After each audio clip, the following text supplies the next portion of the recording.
আসসালামু আলাইকুম সবাইকে সবাইকে স্বাগতম জানাই আমার এই নতুন ভিডিওতে। আজকের এই ভিডিওতে আলোচনা করব তিনটি ধাপে কিভাবে আপনি ফ্রিল্যান্সিং শিখবেন, যা অনেক সহজ এবং অনেক কার্যকরী। দেখা হচ্ছে ইন্ট্রোর পর।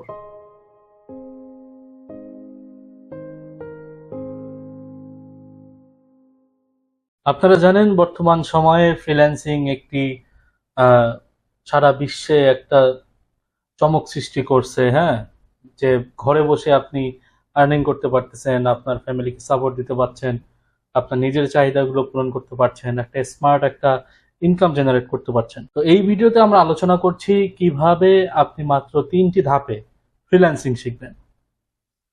অনেক ভিডিও ইউটিউবে আছে, তাদেরকে ফলো করতে পারেন। বা আমি ভিডিও করা শুরু করছি, আর ইনশাল্লাহ এখন নিয়মিত ভিডিও পাবেন আমার থেকে। আমাকেও ফলো করতে পারেন, আমার চ্যানেলটি সাবস্ক্রাইব করে রাখতে পারেন। তাহলে হয়তো আপনি উপকৃত হবেন আমার ভিডিও দেখে। তো শুরু করছি আমাদের আলোচনা। তো প্রথম ধাপে যেটা থাকবে সেটা হচ্ছে একটি চাহিদা সম্পন্ন স্কিল আয়ত্ত করা। ঠিক আছে? এখন আপনাদের মনে প্রশ্ন থাকতে পারে যে আসলে কি চাহিদা সম্পন্ন স্কিল কি? হ্যাঁ, আপনাকে এটা রিসার্চ করতে হবে। বর্তমান সময়ে কি কি কাজ চলছে, বর্তমান সময়ে আপনার চারটি যেই ইম্পর্টেন্ট স্কিল আছে, যেমন আপনার ডাটা সায়েন্স, তারপর হলো digital marketing, graphic design, web design. এই চারটি স্কিলই কিন্তু আগামী 20 বছর আপনাকে ভালো একটা স্মার্ট ইনকাম করতে সহায়তা করবে। এর জন্য আপনাকে কিন্তু স্কিলগুলো শিখতে হবে। এখন স্কিলগুলো আপনি আয়ত্ত করবেন কিভাবে? আপনি চাইলে আপনি নিজে থেকেও আয়ত্ত করতে পারেন। যদি আপনি ইউটিউবে ঘাটাঘাটি পছন্দ করেন, আপনি ইউটিউব ঘেটে ঘেটে আপনি বিভিন্ন মেন্টরের ভিডিওগুলো দেখবেন, ভিডিও দেখে আয়ত্ত করবেন স্কিলগুলো। ঠিক আছে? তবে কি, আপনি তাদেরকে ফলো, সবচেয়ে ভালো হয় তাদেরকে ফলো করা যারা হচ্ছে আপনার আহ, কোনো বিষয়ে উপরই ভিডিও দেয়, কোনো বিষয়ের উপরই কন্টেন্ট দেয়। সাপোজ আপনি গ্রাফিক ডিজাইন করবেন, রাইট? তো আপনাকে এমন কাউকেই ফলো করতে হবে, এমন কারো টিউটোরিয়াল আপনাকে দেখতে হবে যে নিজে graphic designer plus graphic design সে শিখাচ্ছে। হ্যাঁ, চাইলে আপনি ফ্রি রিসোর্সেও অনেক কিছু শিখতে পারেন। আর যদি আপনার মনে হয় যে না, এত ঘাটাঘাটি করা সম্ভব না, তাহলে আমি বলবো আপনি যে কোনো একটা প্রতিষ্ঠান থেকে আপনি কোর্স করতে পারেন, ভালো প্রতিষ্ঠান থেকে অবশ্যই। আচ্ছা, এখন দ্বিতীয় দ্বিতীয় ধাপে আসবে হচ্ছে একটি শক্তিশালী আপনার কাজ সংক্রান্ত ওয়ার্ক রিলেটেড পোর্টফোলিও তৈরি করা। হ্যাঁ, এখন আপনাদের মনে প্রশ্ন থাকতে পারে যে পোর্টফোলিওটা কি? এখন পোর্টফোলিও হচ্ছে এমন একটা বিষয় যে যেখানে আপনি আপনার যেই স্কিলটা আপনি আয়ত্ত করলেন প্রথম ধাপে, প্রথম স্টেপে যে স্কিলটা আয়ত্ত করলেন, ওই স্কিলটার উপর বেস করে আপনাকে কিছু কাজ করতে হবে, কিছু স্যাম্পল ওয়ার্ক করে রাখতে হবে। আপনি চাইলে আপনি ক্লায়েন্টের কাজ করতে পারেন। আপনি চাইলে সোশ্যাল মিডিয়াতে আপনি অনেক ক্লায়েন্ট পাবেন। আপনি যদি বলেন যে আমি ফ্রিতে কাজটা করে দিব পোর্টফোলিও করার জন্য, দেখবেন আপনি ক্লায়েন্ট পাচ্ছেন। ফ্রি ক্লায়েন্ট অনেক আসে ভাই। হ্যাঁ, তো এরপর আপনি একটা শক্তিশালী একটি পোর্টফোলিও তৈরি করবেন, একটি ওয়েবসাইট থাকতে হবে, একটি পোর্টফোলিও থাকতে হবে। তাহলে হয় কি, বিষয়টা অনেক প্রফেশনাল হয়, বিষয়টা অনেক সুন্দর হয়। ঠিক আছে? যেমন এখন দেখছি অনেক ফ্রিল্যান্সার আছে, অনেকে আছে যে টুকটাক মার্কেট প্লেসে কাজ করে, কিন্তু আমি যখন জিজ্ঞাসা করি ভাই তোমার পোর্টফোলিওটা দাও তো, ওটা আর দিতে পারে না।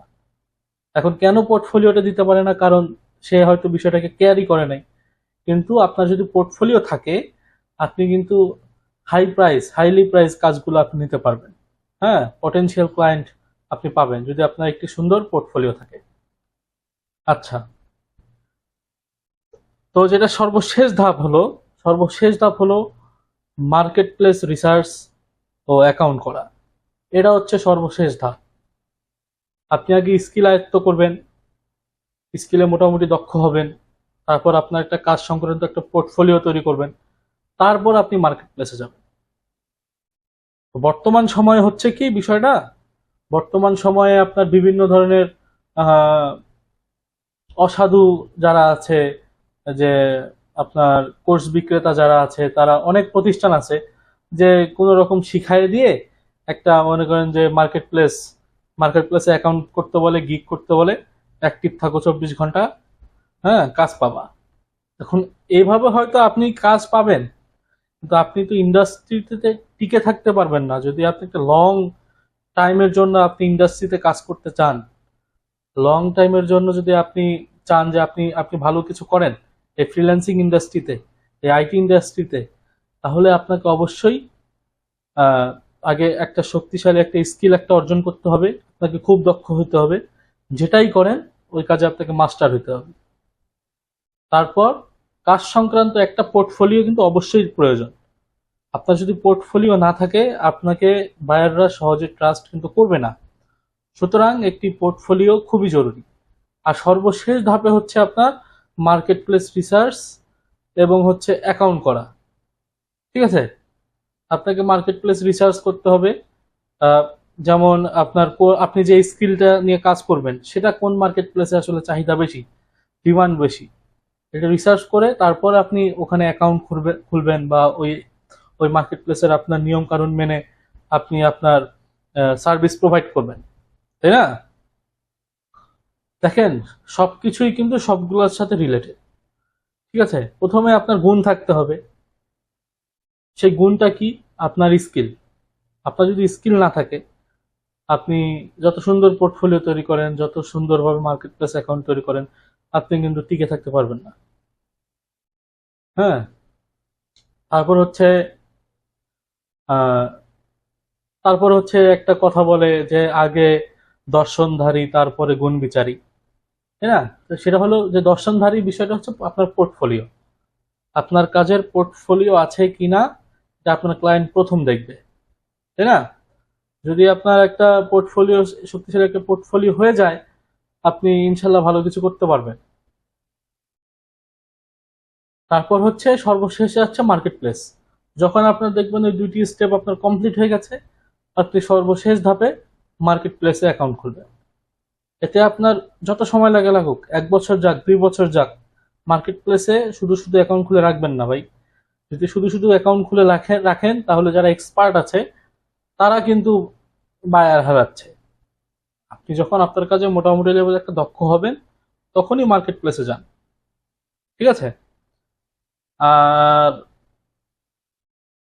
এক ভাই আমাকে প্রশ্ন করেছিল কমেন্টে, যে লং টাইম ক্যারিয়ারের জন্য ফ্রিল্যান্সিং কি যথেষ্ট?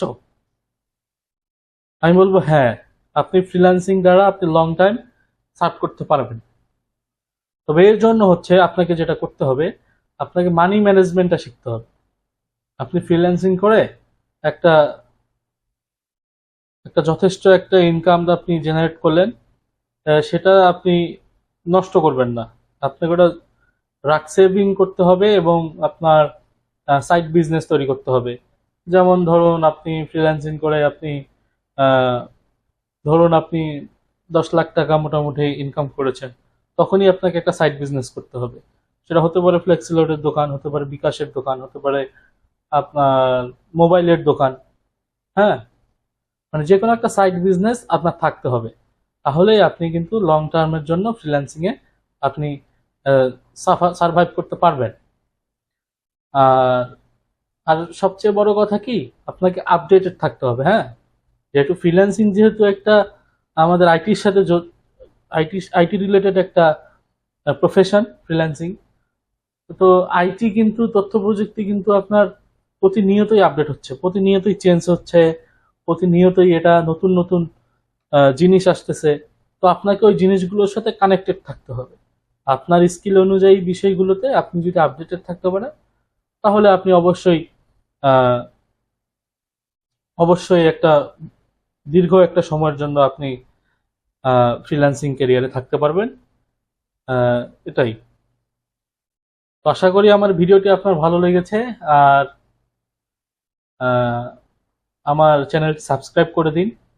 কারণ আপনারা সাবস্ক্রাইব করলেই আমার উৎসাহ আসবে, অনুপ্রেরণা পাবো নতুন ভিডিও দেবার। আর আমি চাই আপনারা ভালো কিছু শিখেন, আমি চাই আপনারা এগিয়ে যান, আমি চাই আমাদের বাংলাদেশটা এগিয়ে যাক।